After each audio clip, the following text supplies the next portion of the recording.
복된 소식 아름다운 소리 AM 1590kHz 시카고 기독교 방송입니다.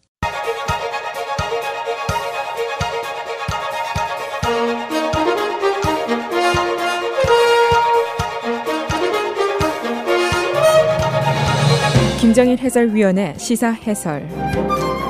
세상을 넓게 봅니다. 삶의 지평이 넓어집니다.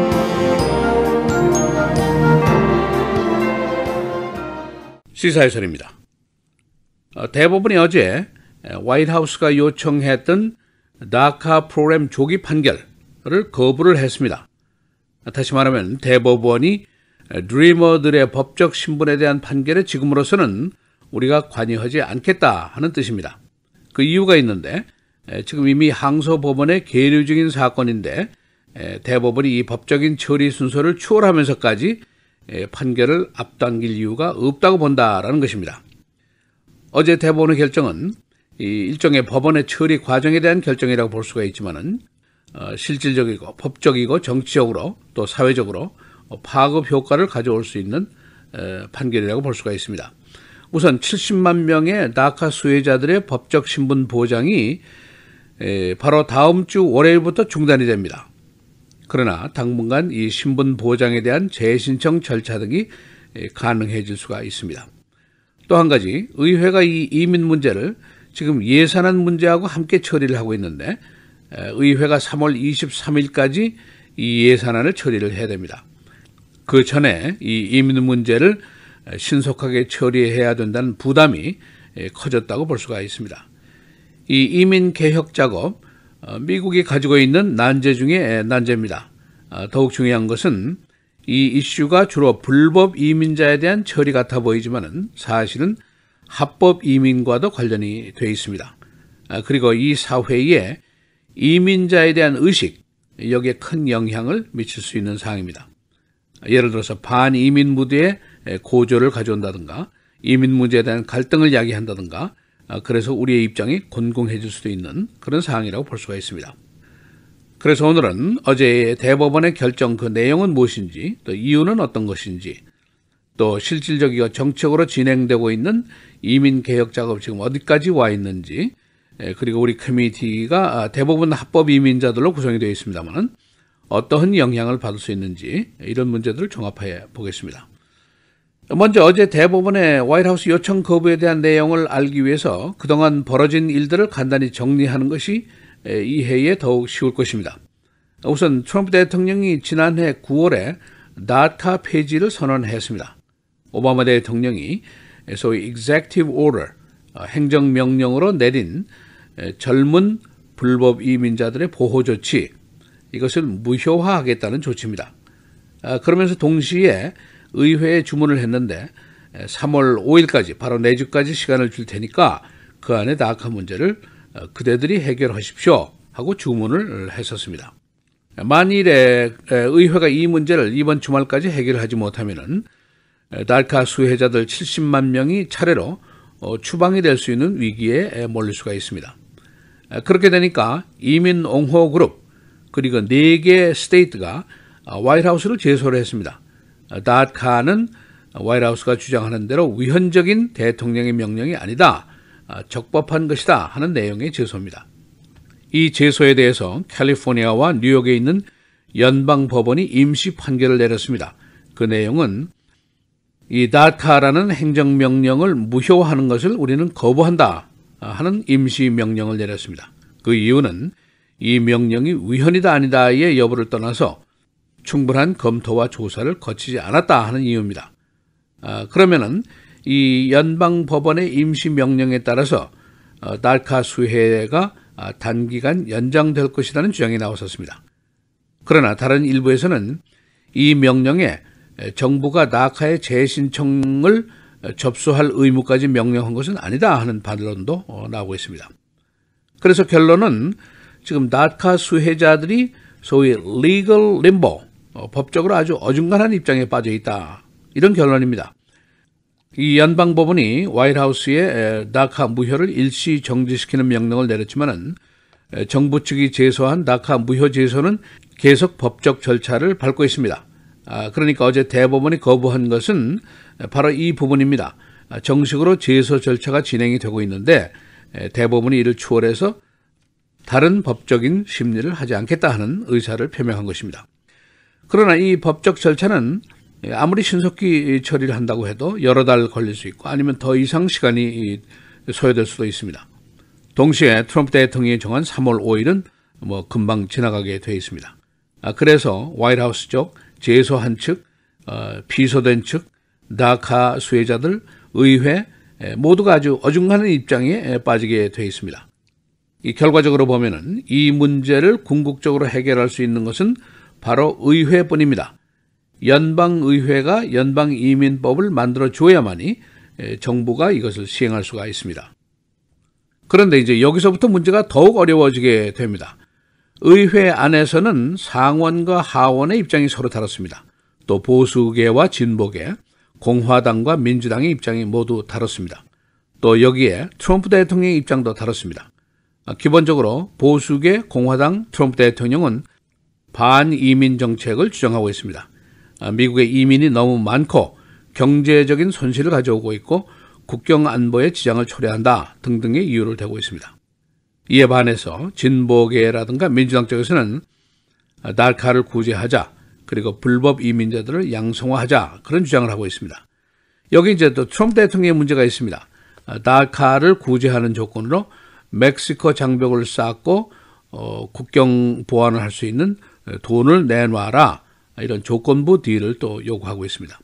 조금 더 세분하면은 불법 이민자들을 양성화한다고 하더라도 그냥 체류할 수 있고 직업을 가질 수 있는 권리만 줄 것인가, 아니면은 영주권을 주고 시민권의 길을 열어줄 것인가, 이런 것이 다릅니다. 또 합법화의 길을 열어준다고 하더라도 본인에게만 이것을 줄 것인가, 아니면은 본인이 합법화됨에 따라서 부모의 초청 자격까지 줘야 할 것인가, 아닌가, 이것도 문제입니다. 기본적으로 불법 이민자를 합법화하는 것에 대한 의견, 하원에서는 적극적으로 반대입니다. 화이트하우스는 조건부 찬성입니다. 그리고 그 전에 2013년도에 범정당으로 구성이 되어 있던 상원 대표 8명, 소위 Gang of Eight이라고 그러는데, 이 사람들이 합의한 것은 합법화를 찬성하고 부모도 합법화의 길을 열어준다, 이런 안이었습니다. 이 이민안이 오는 3월 23일 연방 예산안 통과 마감일까지 이제 마련이 돼야 되는데 지금으로서는 그럴 가능성이 높지 않다는 의견이 더 많습니다. 이제 여기서 우리에게 시선을 잠시 돌려봅니다. 지금 논의되는 것들 주로 불법 이민에 대한 것들입니다. 그러나 궁극적으로는 이 논의가 합법 이민도 대폭 축소한다 하는 주장입니다. 그 의미가 무엇이냐? 이 사회에 반이민 무드가 강해진다는 의미입니다. 그것은 이민자 또 이민자 그룹에 대한 갈등이라든가 경시, 차별 등의 분위기가 고조될 수 있다는 그런 의미입니다. 지금 우리가 이런 사회 분위기 속에서 바로 이민자로서 살고 있습니다. 시사해설 김정일입니다.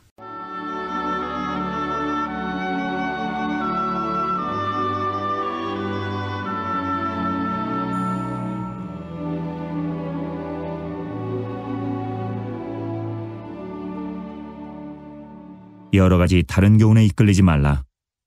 마음은 은혜로서 굳게함이 아름답고 음식으로서 할 것이 아니니 음식으로 말미암아 행한 자는 유익을 얻지 못하느니라.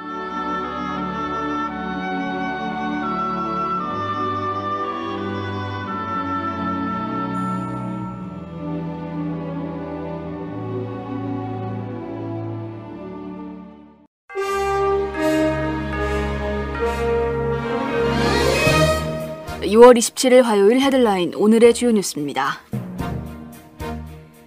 트럼프 대통령이 총기 규제 입법을 위해 내일 의원들을 만납니다. 샌더스 백악관 대변인은 어제 트럼프 대통령이 공화당과 민주당 의원들을 모두 만날 것이라고 밝혔습니다.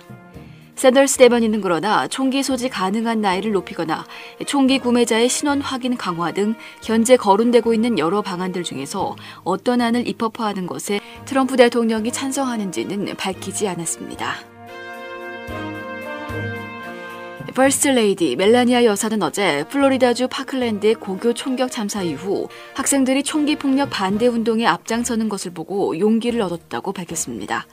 멜라니아 여사는 어제 전국 주지사 부인들과의 오찬 회동에서 학생들이 목소리를 내고 변화를 이끌어내기 위해 노력하는 보고 감동받았다며 청소년은 미국의 미래이기 때문에 그들의 목소리에 귀를 기울여야 한다고 말했습니다. 한편 마조리 스톤맨 더글라스 고교 총격 참사 후 총기 폭력 반대 운동을 주도하고 있는 학생 17살 데이빗 호그의 여동생 14살 로렌 호그는 멜라니아 여사에게 트위트를 통해 오빠 데이빗 호그가 FBI 요원 출신 아버지의 코치를 받아 반트럼프 운동을 펼치고 있다는 음모론에 동조하고 있는 트럼프 주니어와 대화를 갖고 그 같은 사이버 왕따 행위를 중단하도록 설득해달라고 당부했습니다.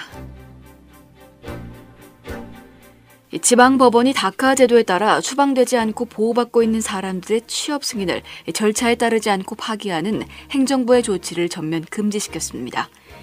필립 구테레스 판사는 어제 트럼프 행정부가 드리머라고 불리는 불법 체류 청소년들에게 자신을 변호할 기회조차 주지 않은 채 다카로부터 배제시키고 있다고 밝힌 앞선 판결을 더욱 확대해 행정부의 이 같은 조치를 금지시켰습니다.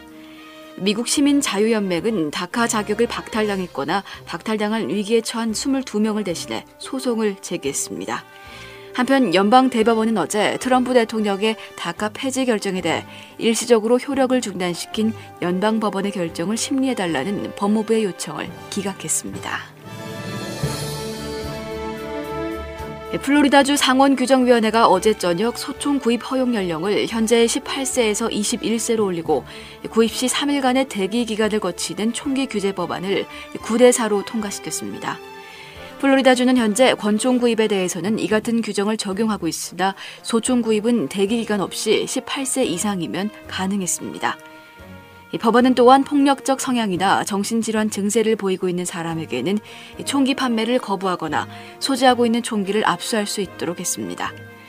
그러나 규정위원회는 2시간 동안의 열띤 토론 끝에 AR-15 같은 살상용 소총 판매 금지는 6대7로 거부했습니다.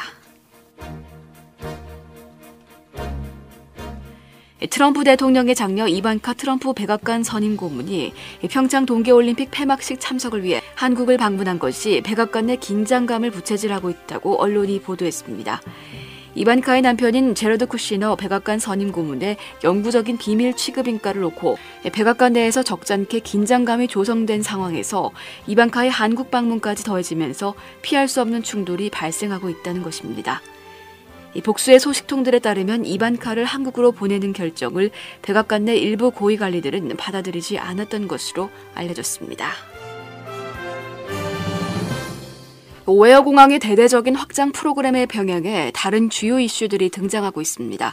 공항 인근 커뮤니티의 소음 공해, 공항과 연결되는 주요 하이웨이 도로 확장, 오헤어와 다운타운 고속철도 신설, 항공기 교통량 증가에 따른 공기 오염 문제 등입니다. 시카고시는 주요 항공사들과 함께 85억 달러가 투자되는 대규모 오헤어 공항 증설 계획을 거의 완성했습니다. 먼덜라인 경찰은 먼덜라인 하이스쿨에 대한 위협성 메시지를 온라인에 올렸던 2명의 학생을 어제 체포했습니다. 18살 찰리 디마 등 2명의 재학생, 이들은 중범죄로 입건됐으며 학교의 징계위원회에 회부됩니다. 이들은 권총 사진과 함께 위협성 메시지를 소셜미디어에 올렸었습니다. 경찰은 어제 이 학교에 대한 보안 조치를 강화했었습니다. 개수요금에 대한 감독 강화 법안이 주의회에 제출됐습니다. 소비자보호단체와 AARP 등의 지지 아래 주의회 일각에서 피플스게스의 추가 요금에 대한 감독 강화안을 의회에 제출했습니다. 피플스게스는 지하 파이프라인을 교체하면서 이 부담을 소비자에게 넘겨왔습니다. 일리노이주 내 대부분의 가스라인은 100년이 넘은 노후한 상태입니다. 날씨입니다. 오늘은 대체로 맑은 가운데 최고 기온이 60도 안팎까지 오르면서 낮 동안 포근하겠습니다. 낮 최고 60도, 밤 최저 46도입니다. 내일은 흐린 가운데 오후 한때 일부 지역에 약한 비가 지나가는 곳이 있겠고 늦은 밤부터 대부분 지역에 비가 내리겠습니다. 낮 최고 52도, 밤 최저 39도. 목요일도 흐린 날씨 이어지면서 오전 한때 대부분 지역에 비가 내리겠고 낮 최고 41도, 밤 최저 27도. 금요일은 다시 맑은 하늘이 드러나겠습니다. 낮 최고 41도, 밤 최저 27도입니다.